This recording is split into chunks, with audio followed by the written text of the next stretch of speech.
People called Victor Hale a genius. They never called him dangerous. That was because dangerous people rarely look dangerous.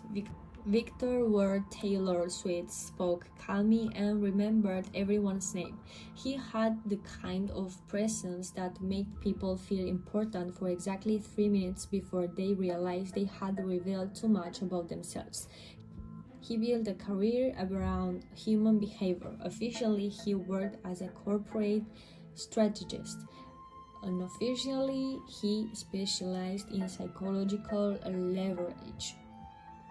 Victor could predict arguments before they happened. He could sense insecurity from a handshake. He knew that people often reveal their deepest fears not through words but through timing, eye movement, silence, and over-explanation. And once he identified a weakness, he never forgot it. His clients admired him because he always won negotiations. His enemies feared him because he understood one brutal truth: most people are emotionally predictable. Victor wasn't cruel for pleasure. He smiled. He simply believed emotions were tools. Love was leverage. Attention was currency. Fear was control. And guilt was the strongest weapon of all. By 35, he had everything most people wanted: money, influence, status. Yet every night he spent the house apartment felt unbearably silent. No real relationship lasted long with Victor because eventually everyone said the same thing: analyze people more than he cared about them.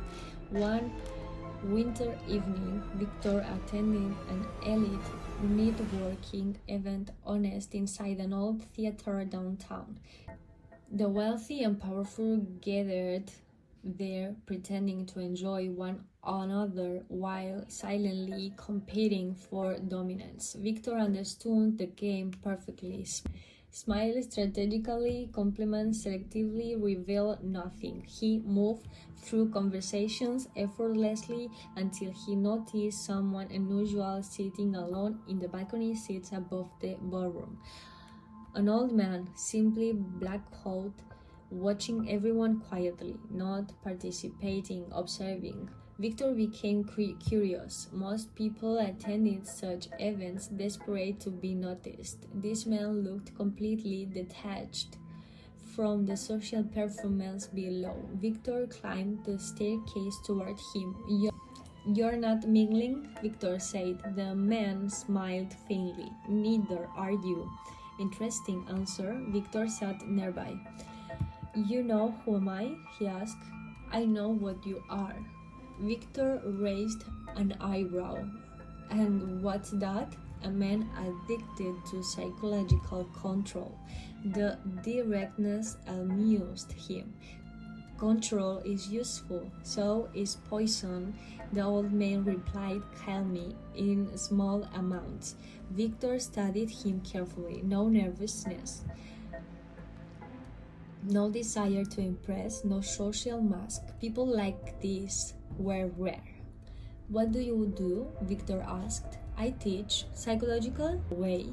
The old man glanced toward the ballroom floor below. Tell me, he said, when you enter a room, what's the first thing you notice? Victor answered honestly. Weakness. And the second? Victor paused. The man smiled sadly. That's the problem. There's no second thing. The conversation haunted Victor for days.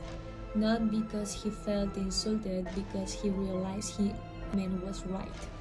Victor had trained his mind to scan constantly for vulnerability. Every interaction became psychological mapping.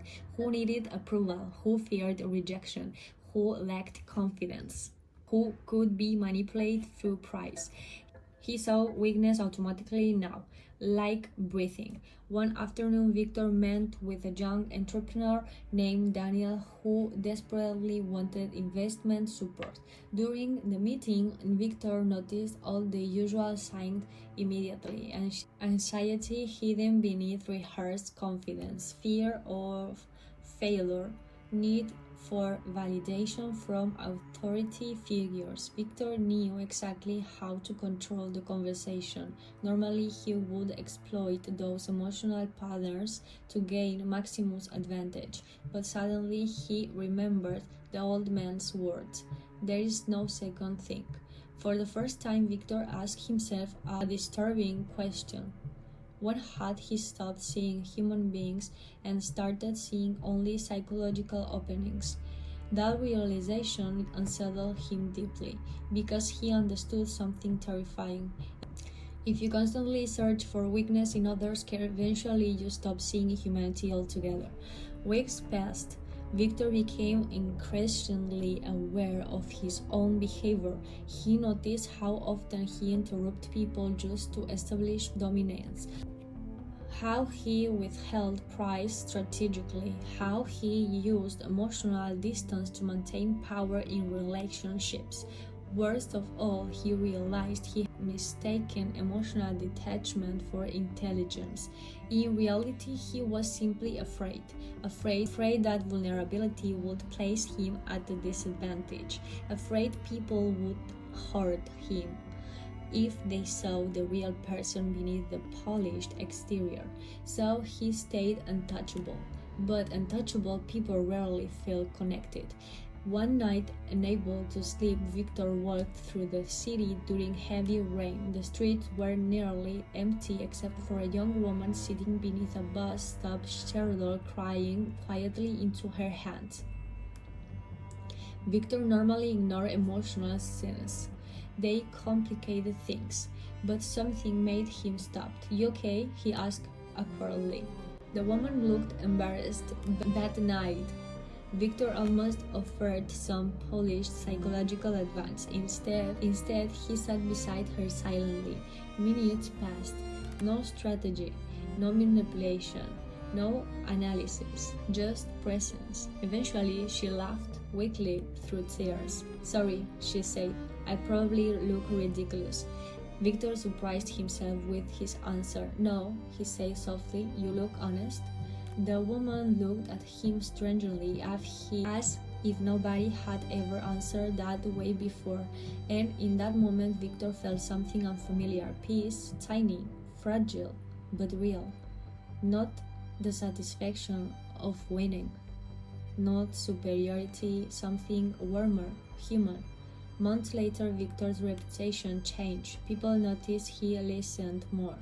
He stopped humiliating others during negotiations just to establish control. He became less interested in dominating conversation and more interested in understanding them. Ironically, this made him even more respected, because calm confidence feels different from calculated intimidation.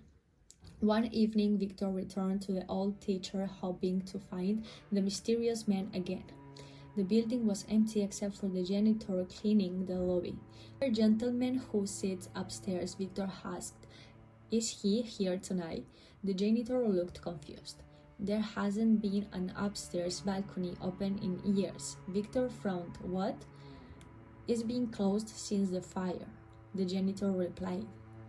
"Unsafe structure." Victor stared upward slowly. Darkness filled the sealed balcony above. No chairs, no lights, nothing. A strange chill moved through him. As he turned to leave, he noticed words carved faintly into the theater wall near the exit. "Wisdom is not the ability to detect weakness. Wisdom is knowing what to do after you see it." Victor stood there for a long time. Then he smiled quietly to himself, because for most of his life he believed power came from understanding people's darkness. Now he understood something greater. Real growth begins when you stop using that understanding to control others and start using it to protect them instead.